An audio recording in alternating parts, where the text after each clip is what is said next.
There's a voice in your head that never stops talking. Right now, it might even be commenting on what I just said. It says things like, "You need to be doing more. Why did you say that? What if this doesn't work out?" It narrates, it complains, it worries, and it never shuts up. You wake up with it. You go to sleep with it. It's there when you're scrolling, when you're driving, when you're trying to meditate. And sometimes, it's so loud that you can't even hear yourself think. Here's the part most people miss: that voice isn't you. It's your inner roommate, the chatterbox that's been living rent-free in your mind since the day you started forming thoughts. It has opinions about everything. It tells you what people think about you, what could go wrong, and what you should be doing to finally feel safe, happy, or enough. But if you really stop and listen, if you get quiet enough, you'll notice something profound. There's a you who's listening to that voice. There's a you who's watching the noise, the thoughts, the emotions as they come and go. That awareness, that still presence behind it all, is who you really are. And until you realize this, you are trapped in a kind of invisible prison, a prison made of thought, emotion, and resistance. The greatest source of exhaustion in your life isn't your job. It's not your relationship. It's not even the past. It's the endless conversation you're having with yourself, the inner dialogue that keeps dragging you back into fear, doubt, and control. You've probably tried to silence it. You've distracted it with music, scrolled it away, reasoned with it, even tried to fight it. But here's the truth: the voice cannot be defeated by noise. It can only be transcended through awareness. Because the art of letting go, the real, spiritual art of peace, doesn't begin with doing anything. It begins with seeing.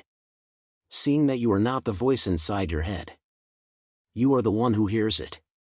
So the next time that inner chatter tells you you're not enough, don't argue with it. Just listen. Watch it speak.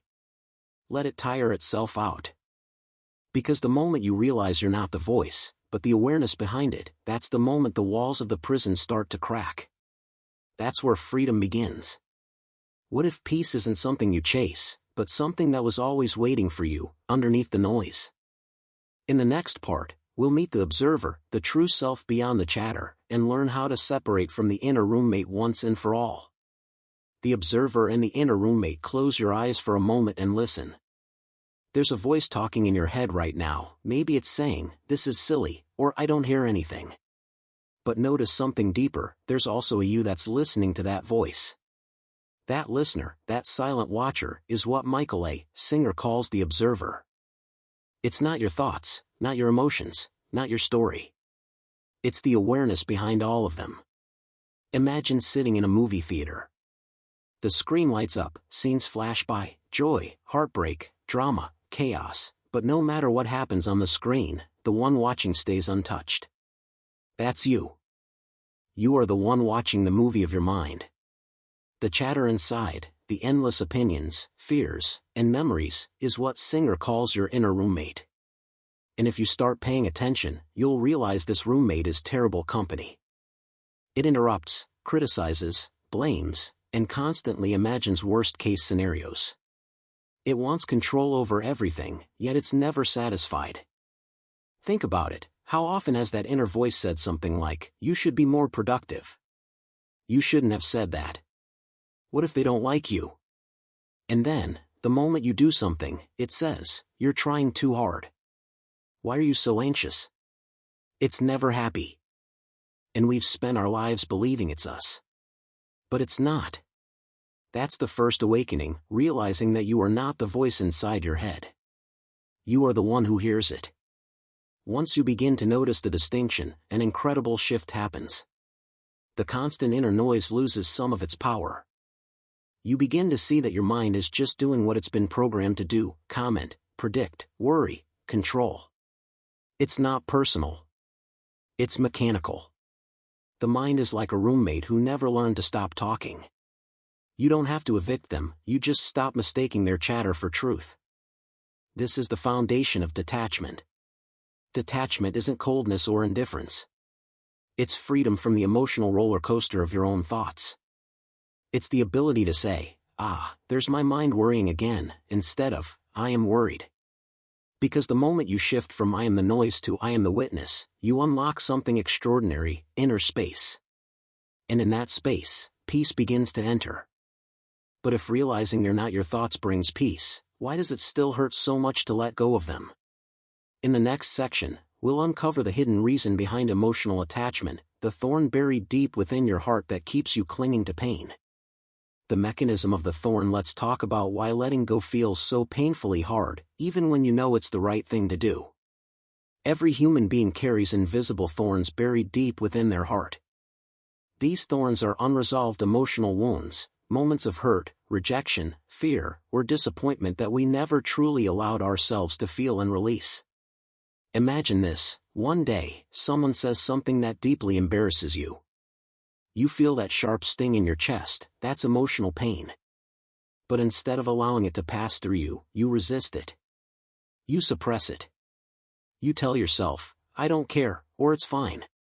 But it's not fine. You've just taken that sharp pain, buried it, and built your life around avoiding anything that might touch it again. This is what Michael Singer calls the thorn mechanism. Now, here's how it works. Once you have a thorn inside you, your mind becomes completely devoted to protecting it. You begin to shape your entire life around not triggering that pain. If someone reminds you of that wound, you get defensive. If a situation threatens to touch it, you withdraw. You might think you're being careful, but in truth, you're just being controlled. You're no longer living freely, you're living to avoid pain. Singer gives this powerful metaphor: imagine having an actual thorn stuck in your arm. Every time something brushes against it, you feel pain. You have two choices: either remove the thorn, which hurts for a moment, or spend your entire life trying to make sure nothing ever touches it. And most people choose the second option. They start adjusting their relationships, their jobs, their environment, all to protect that one emotional thorn. They become masters of avoidance. They don't fall in love again because the last breakup hurt too much. They don't speak their mind because rejection once felt unbearable. They don't take risks because failure once left a scar. But here's the hard truth: the moment you build your life around protecting pain, that pain becomes your master. You see, the problem is not that life hurts. Life is always going to brush up against your soft spots. The real problem is that you keep guarding the wound instead of letting it heal. Letting go, real letting go, means being willing to feel everything that arises without resistance. It means when an old memory resurfaces and brings pain, you don't suppress it. You breathe. You relax your shoulders. You allow the feeling to move through your body like a wave. Because energy, emotional energy, is meant to flow. When you block it, it stagnates. And stagnation is suffering. Think about the last time someone criticized you. That tightness in your chest, that burning behind your eyes, that's a thorn reacting. It's not the person who hurt you, it's the stored pain being touched. Your job is not to silence the world so the thorn stays undisturbed. Your job is to pull it out by fully feeling the energy it releases and letting it pass through. That's the secret most of us avoid. Letting go hurts. But it's a temporary pain, the pain of release, not the endless suffering of avoidance. And paradoxically, when you stop resisting your pain, something miraculous happens. The energy that once felt unbearable begins to dissolve. The thorn dislodges. And beneath it, you discover that peace was never missing, it was just buried. Freedom, Singer says, doesn't come from controlling your world, it comes from opening your heart enough to let your world move through you. So the next time you feel discomfort, don't reach for distraction or control. Don't run away from the emotion or bury it in busyness. Pause. Feel the energy. Breathe. And whisper to yourself, I'm safe. This is just energy leaving my body. That is the art of emotional surrender, the gentle, fearless willingness to let life touch you and to stay open anyway. Because the heart was never meant to be guarded, it was meant to be open. But how do you actually practice that openness, especially when the world feels chaotic? That's where Singer's greatest teaching comes in, the path of surrender, the disciplined practice of allowing life to flow through you instead of fighting it. That's what we explore next. The path of surrender, surrender. It's one of those words that can sound weak, like giving up, like losing. But Michael Singer flips that meaning on its head. In the untethered soul, surrender is not defeat. It is the most powerful act of freedom a human being can take. Think about how most of us react to life. When something pleasant happens, we cling to it. When something unpleasant happens, we resist it. This endless cycle of craving and aversion keeps us trapped in emotional turbulence, up one moment, down the next, depending on whether life matches our expectations. Surrender breaks that pattern. It's the conscious decision to let life unfold without resistance, to stop demanding that every moment fit your preference, and instead, to experience reality as it is. Because when you stop fighting what's happening, the energy of life starts to flow again. Singer says it beautifully, you don't have to fight life to feel alive. You just have to stop closing. Here's what that looks like in practice. You're stuck in traffic, running late. Instantly, your mind starts screaming, why today? Why me? This shouldn't be happening. You feel tension rising in your chest. Surrender doesn't mean pretending you're happy about being late. It means noticing the tightness, noticing the frustration, and allowing it to be there without resistance. You breathe. You relax your body. You accept that this moment, this very one, is the reality of your life right now. Nothing more, nothing less. And in that simple act of acceptance, something extraordinary happens. Peace enters. The situation didn't change, your internal relationship to it did. This is the essence of surrender. You stop struggling against the current of life and learn to float with it instead. When an emotion arises, anger, fear, sadness, the same rule applies. Don't analyze it. Don't fight it. Don't distract yourself. Simply allow the wave of energy to rise and fall. Watch it. Feel it. But don't become it. Singer calls this letting the energy of life pass through you. Every emotion, every thought, is just energy trying to move. The moment you resist it, it gets stuck. The moment you allow it, it releases. Think about a time you held onto anger for days, maybe even weeks. It ate away at your peace because you didn't let the emotion finish its course. You kept feeding it with thoughts, replaying the moment in your mind, justifying your pain. But had you simply allowed yourself to feel it fully, to let that burning energy flow through, it would have dissolved within minutes. That's the power of surrender. It turns emotional chaos into calm observation. Surrender also means letting go of control, not in the sense of becoming careless, but in realizing that control was always an illusion. You cannot predict outcomes. You cannot stop change. The only control you truly have is how open or closed your heart remains in each moment. Every time you choose to stay open, when you could have tensed, withdrawn, or defended, you expand your inner space. You let life move through you freely, and that flow becomes your natural state of peace. But here's where it gets deep: surrender is not a one-time choice. It's a moment-to-moment discipline. Every day, life will test you, through conflict, uncertainty, and loss, and every time, you will face the same choice, to resist or to release. Each surrender is a small death, the death of the ego's need to control, the death of the mind's demand that life be different. But what's born in its place is something infinitely more powerful: clarity, calm, and connection to the present moment. When you stop fighting life, you finally begin to experience it. This is where real spirituality begins, not in escaping the world, but in allowing every experience, pleasant or painful, to pass through you without closing your heart. So when life feels heavy, when emotions surge like storms, remind yourself, I don't have to fix this. I just have to stay open and let it flow.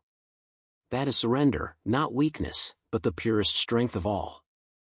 And once you begin to live this way, you start noticing a hidden pattern, the natural rhythm of emotional highs and lows that govern your inner world. Understanding this rhythm is the next step toward real peace. It's called the pendulum effect, and mastering it is how you stop being thrown around by life's extremes. Detachment from the pendulum effect: life moves like a pendulum, swinging endlessly between joy and sorrow, gain and loss, praise and criticism. One moment, we feel unstoppable; the next, we feel broken. This back-and-forth motion defines most people's emotional existence. We spend our lives trying to freeze the pendulum on the high side, clinging to success, pleasure, or love, but the harder we cling, the more painful the inevitable downswing becomes. Michael Singer calls this the pendulum effect, the unconscious rhythm of attachment and aversion that keeps us trapped in emotional turbulence. Every time we attach to something, we plant the seed of suffering. The joy of getting what we want comes with the hidden anxiety of losing it. The comfort of control breeds the fear of chaos.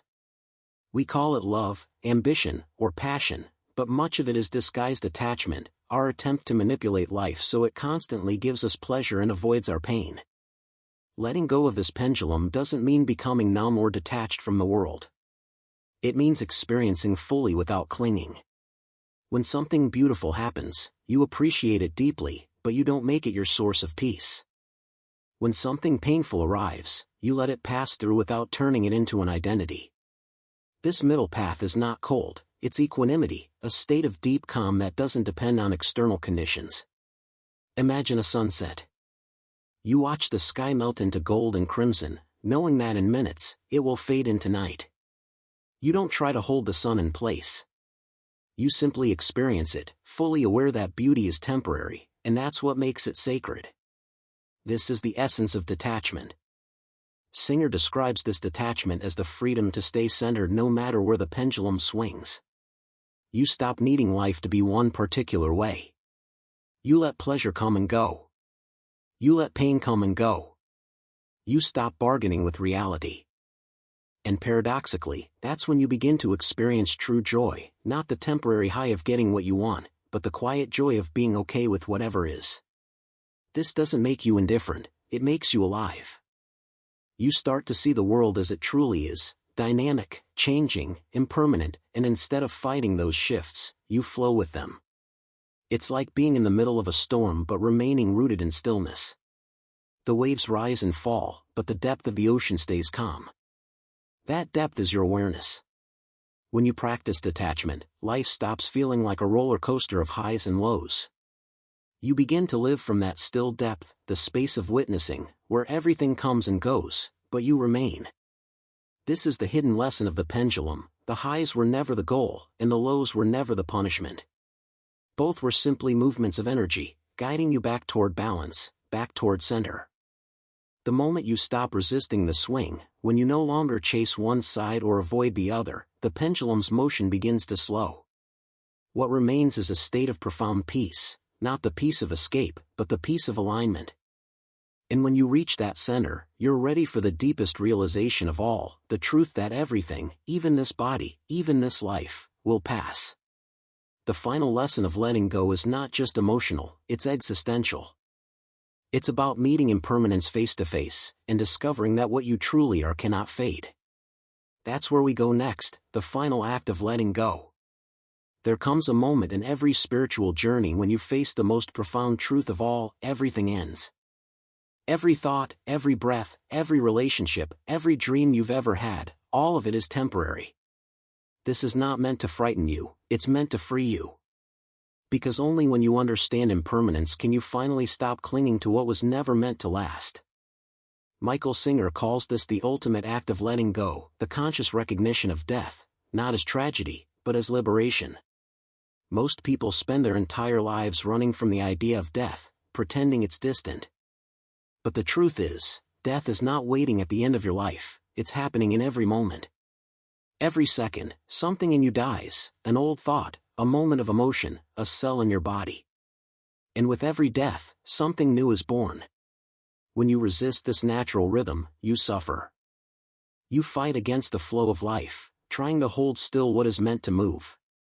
You cling to your youth, your possessions, your identity, your memories, but all of them are sand slipping through your fingers. Singer invites us to surrender to impermanence, to open our hearts to the reality that everything changes. This surrender doesn't make life meaningless, it makes it precious. The flower's beauty is intensified because it will wilt. The sunrise moves us because we know it will fade. The people we love become sacred because we know our time with them is limited. When you begin to live with this awareness, something extraordinary happens: fear dissolves. Fear exists only in the illusion of control, the belief that you can make life hold still. But when you accept that all things arise and pass away, fear loses its grip. You stop trying to cling, to own, to preserve. You simply live.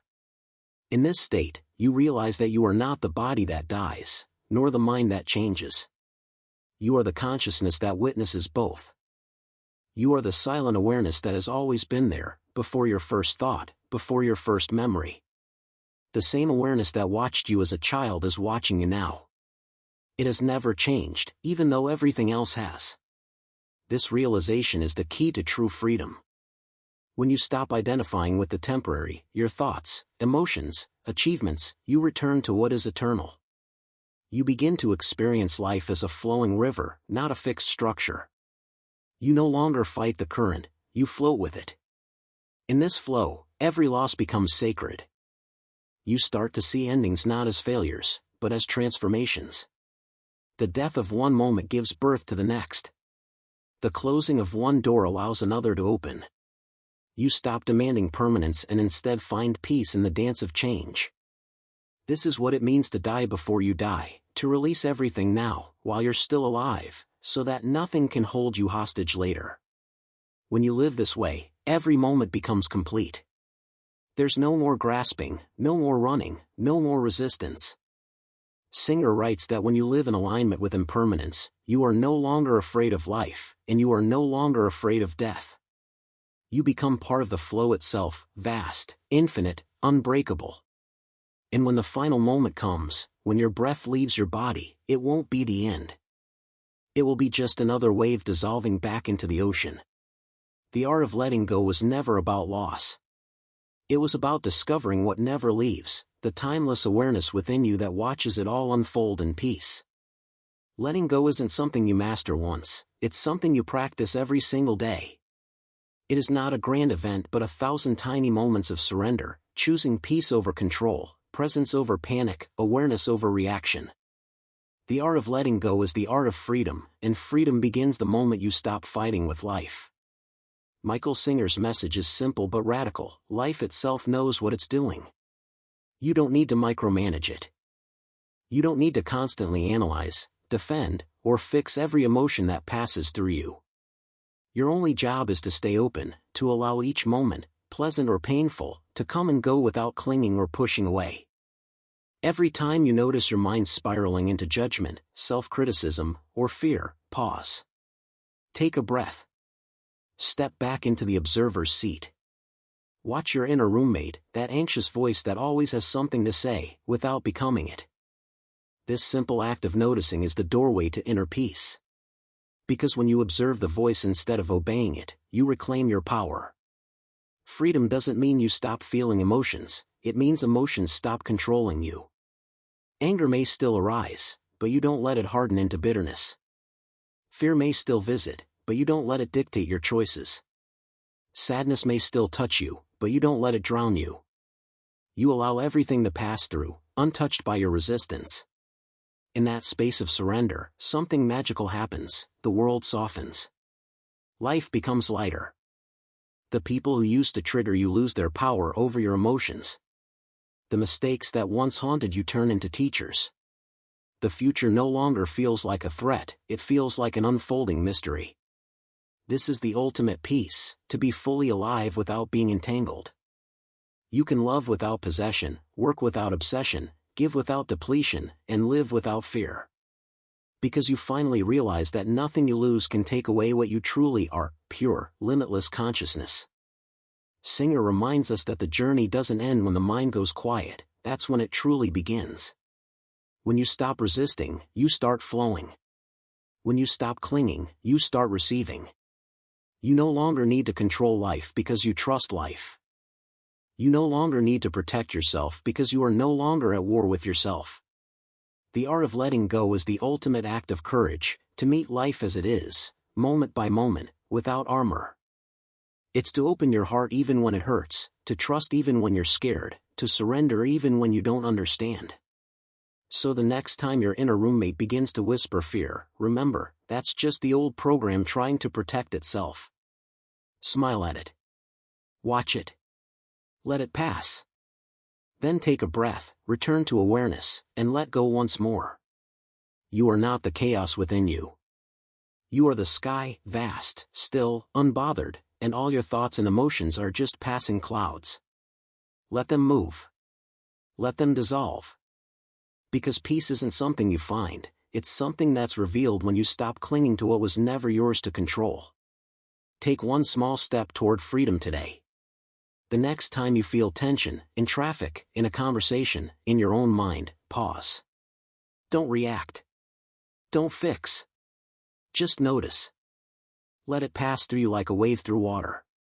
That single act of awareness is you remembering who you truly are, not the voice, not the story, but the stillness behind it all. Your challenge: the next time your mind starts overthinking, whisper to yourself, let it go. Then feel what happens when you do. That moment is not just peace, it's awakening.